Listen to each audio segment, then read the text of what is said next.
People were deported to Georgia last night on a flight chartered by the Department of Justice. The Minister for Justice is Jim O'Callaghan, and he joins me now in studio. Good morning, Minister. Morning, Paul. What can you tell us about this deportation? Well, one of the commitments in the programme for government was that the government would commence deportation flights, and that started last night when a flight that was chartered by my department left Dublin Airport at 10:30. It headed to Tbilisi in Georgia. There were 32 Georgian people on board. All of them had previously been served with deportation orders. That means that they were in the state unlawfully.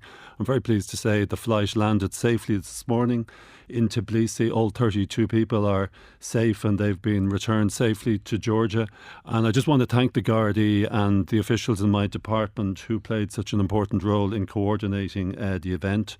I have no desire, I don't derive any enjoyment from this, but it is part of my function as Minister for Justice that we have an effective immigration system, and if people have been served with deportation orders, they must leave the country, and if they don't do it voluntarily, we will enforce it. We'll come to the details in a moment, but do you have a target for flights, and how much is this going to cost using commercial airlines? I don't have a target for flights, but I think it's very important that the message goes out that if you're in Ireland unlawfully, you have to leave Ireland, and if you don't do it voluntarily, that will be enforced. The cost of this chartered flight, it was an A320, was €102,476. Well, Georgia was in the top 5 countries seeking asylum in recent statistics. So is there anything we should read into today's destination? I think we can read a lot into it. First of all, Georgia has been designated as a safe country for a number of years now. My predecessor, Helen McEntee, was involved in designating it as a safe country. I have also reviewed the designation of it as a safe country prior to the flight going, and I'm satisfied it is safe. The purpose of this is not just for the purpose of ensuring that our immigration system operates lawfully, but as you'll be aware, there are a lot of pressures on accommodation. I think we need to ensure that we try to reduce those pressures by informing people who are from countries that are generally safe that if they seek asylum in Ireland, the likelihood, obviously it'll still be assessed, the likelihood is that you'll be refused asylum if you seek it from Georgia. Just looking at the statistics now, in 2024, 2,403 deportation orders were signed.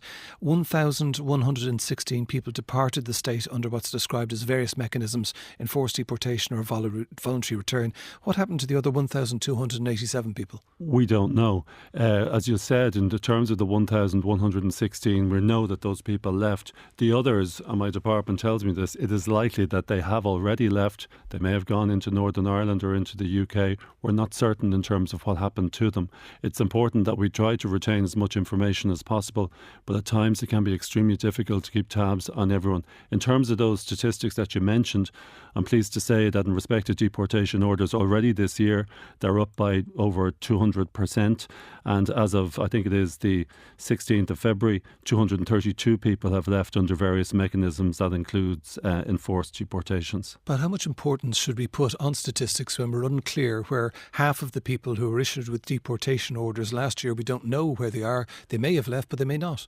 Well, I think the statistics are important in terms of that they show, first of all, that there is an increase in the number of deportation orders that have been served. A deportation order is a very serious document for anyone to receive.